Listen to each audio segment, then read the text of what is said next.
Hi, this is a look through Sonia 2017Q1 and some of the changes that have been implemented. First change we want to look at is UI subtlety. The current UI looks like this. This is Q1, and you'll see that there are some subtle changes in the way we've shaded and highlighted some elements on screen.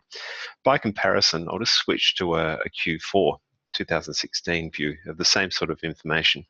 And you'll see, first of all, that these little headings are just in grey. And also you might have known in the background, a lot of white appears on grids in the previous version.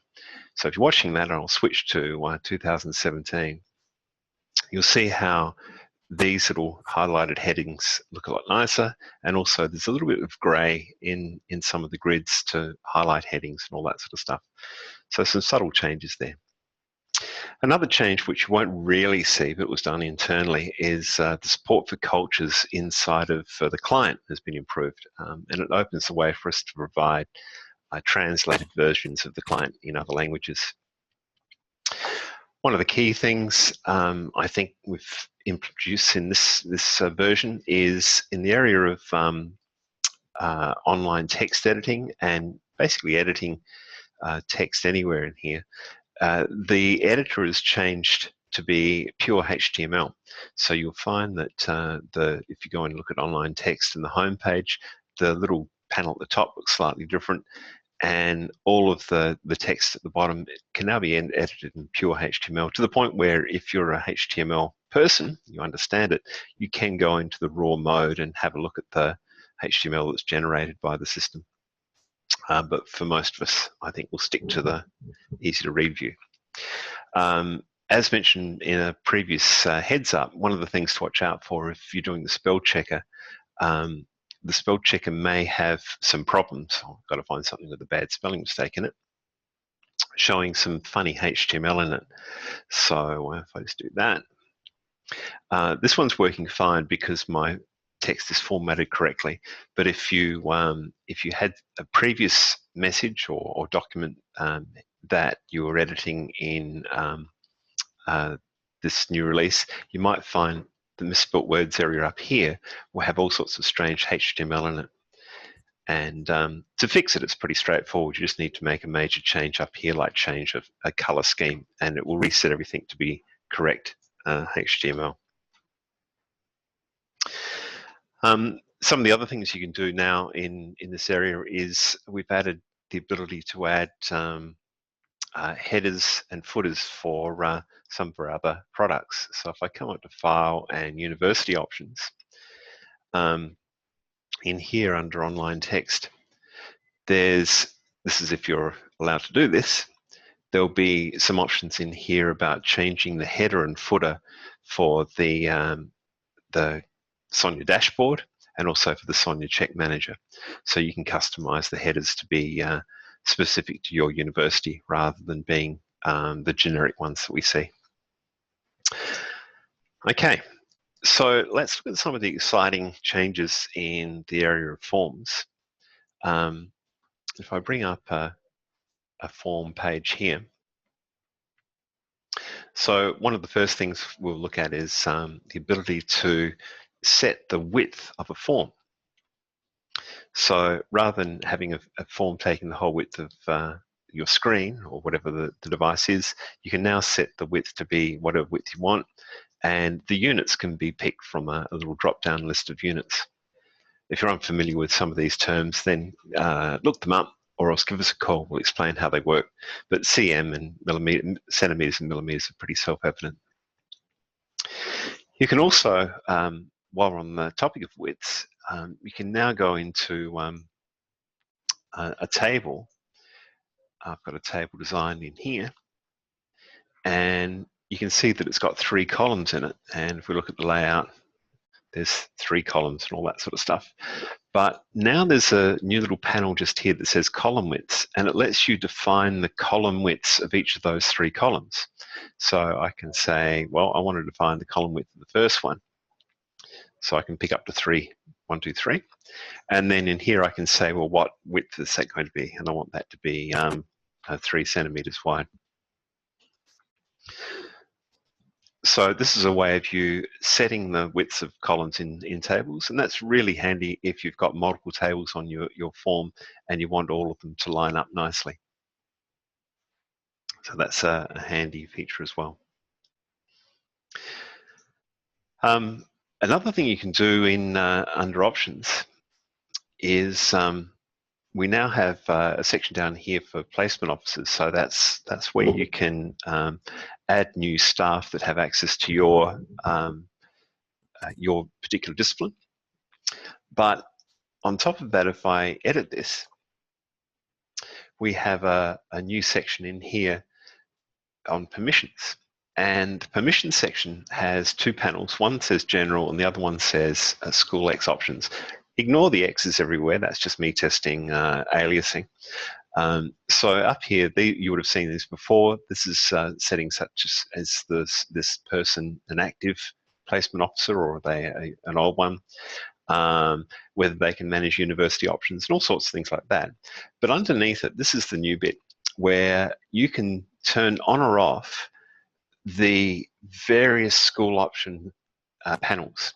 So for example, if you don't want this person to do anything apart from perhaps editing checks, you can go and turn off all these different fields. And when this person logs into Sonia, into the client, the only panel down here that appears under options will be checks. So you can turn on or off these things to give access to whatever panel sections you want your users to have access to one by one. I'm going to jump back into my forms again because we have some great new form fields. Now, first of all, when you're looking at a form, we've got a new section at the top called restriction on the form. And this has the ability to stop in the client, Sonia client, from various actions happening. So for example, if you're worried about people being able to highlight a student response and delete it, then there's a new setting here that says, I don't want any responses to be deleted. And if I set that and save this form design, if I go into the Respondents tab now and select something, you'll find that there's a delete has been grayed out, so I can no longer delete that record. Of course, I could go and change this and then go back in and change my respondents. I can sort of go and make these changes.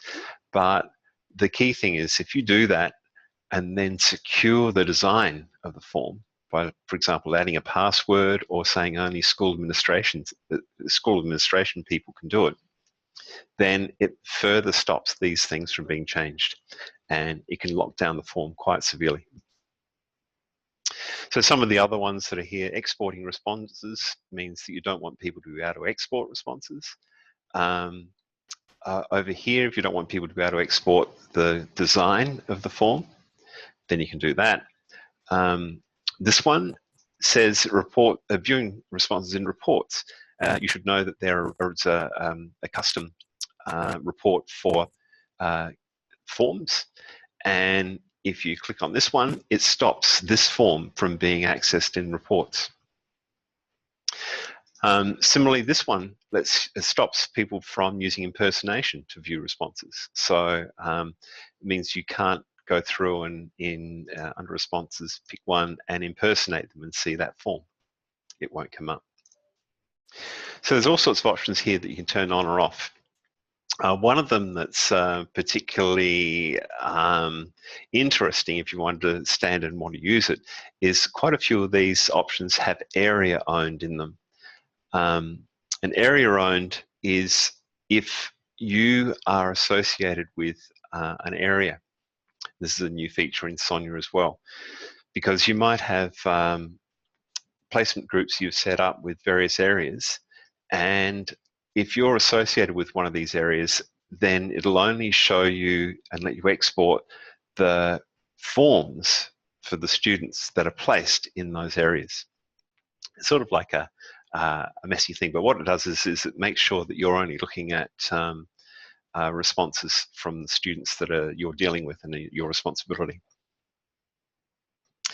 There's another little checkbox here that says showed read-only results from respondents until submitted. Now, it's a bit of a mouthful, but what that means is if someone can only have read-only access to a field on a form, and that field has been partially filled in by somebody. Let's say a mentor is beginning to write a report and they haven't finished it, and they've saved it as a draft. The students who should be able to see that form and see that field won't see what the mentor has written until they have submitted it. So this is a way of controlling that function and making sure that it's only available once it's been submitted by the mentor, or whoever it is. Okay, so under the design aspect, there are two new fields included in the forms that you can have. And I'll just add a couple of these fields so you can see them. The first one is a document. So if you put in a document field, I'll put in a document field just there. It's a type document, and what it means is that it'll be a student can upload a document into this field, or whoever you said has read-write access can upload a document. You can also say how many documents. So if you say that's a minimum of 1 and a maximum of 3, then that'll set the number of documents they can upload. So if I save that, maybe put in a description,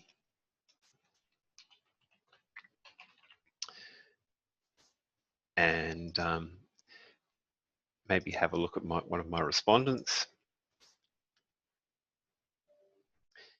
And if we go into the forms,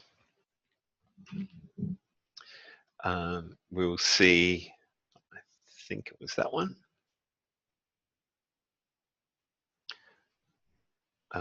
Hopefully, no, it's not that one. Okay, hang on a second. Right, let's do a new one. So I'm going to do a new one of those forms that I just created. There it is there. And if I look in here, a couple of interesting things. First of all, because we're edited using the new HTML rich text editing, you can include YouTube videos in amongst your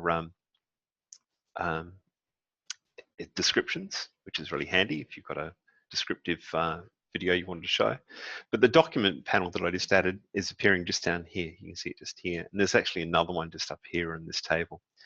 And what it means is you can come over and pick a document and attach it to the form. The document itself stays with the form. It's not embedded in the student's documents or anything like that. It's part of the form that the student submits. I want to save that. So back in Sonia, when we're looking at respondents who have sent in forms like that, one of the things if they have a document in them, one of the things is we can download the document. So I can select all of my forms, my respondents there, click this little folder icon, and it lets me pick the field on the form that contains the document that I'm interested in, and then give it a file name for where I want to store that. And what it will do is it'll generate a zip file containing all the documents that were attached to the form. There's also a facility to delete the documents out of the form if you no longer need those, or maybe they're confidential and you want after a while to be able to clear them from the form but retain the other information. So that's very handy. You'll find there's another custom type that we sort of came across there, which is called a calculation. And this field, this form that I have here called Calc Test, is an example of how it can be used. I'll just do a preview. And you'll see that it's got some various things in a table. So there's some star ratings and some other things like that. And on this one, it's got some numbers and other things I can type in.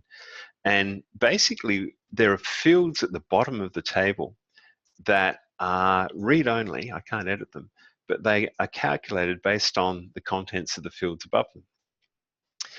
And so this is really handy. I can do things like add up all of the values of the star ratings or find their average or something like that. And it works with any field that is numeric in nature. So let's see if we can, on this student, have a look at the calc test and see how this sort of works.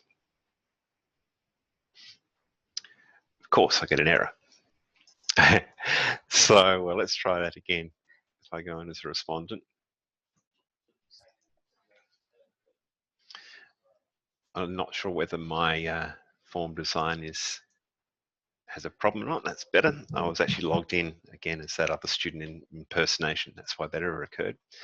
So you can see here that the heading number is 3.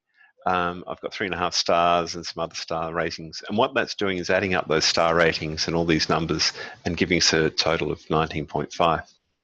You notice it does this at the moment, doesn't instantly update. In Sonia at the moment, you need to save it or alternatively submit the form for those updates to occur. That might change in the future, but we'll see. You'll also see that you can reference a calculated field. So this was 14. This field down here is that field multiplied by the field up here. So 100 times by 14 is 1400 or 1400. So you can reference calculated fields outside of tables and things. Okay. So some of the other things we can do is that we can look at restrictions about form deleting, and I've shown you how you can secure the form to do that. There's a whole section on preference documents as well. So if we're using preferencing documents, you'll find, if I bring up another school, if we've got a placement group with preferences in it and documents in it, then under the rankings screen, we'll also see under preferences, if there are any that have documents attached, you'll see a number letting you know that that preference has a document attached to it as well. Because now when students doing preferencing, they can attach a document to each of their preferences, like might be a CV or something like that. When we're doing bulk emails, if we're sending a bulk email to students, one of the new filters is selected grade. So this enables you to, if I had grade set up, enables you to send an email to all the students who received a certain grade in this group, like a pass or did not complete or something like that. Just another option in that area.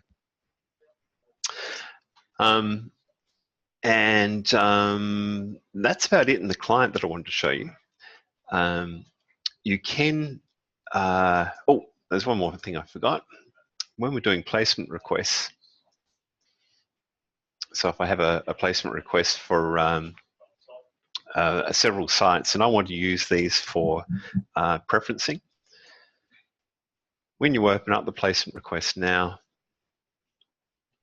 there is a new section on the placement request screen tagged preferences, and it lets you change and override when this site can be preferenced. So I can say, well, although the preferencing is open for the month of June or something like that, I can choose to only make this available from the 14th of June and until the 24th of June.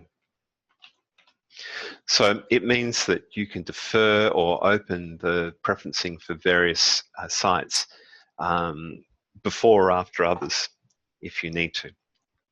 And that's handy if you've got preferencing going for a long period or over a whole year and you only want some of them to be available after a certain date.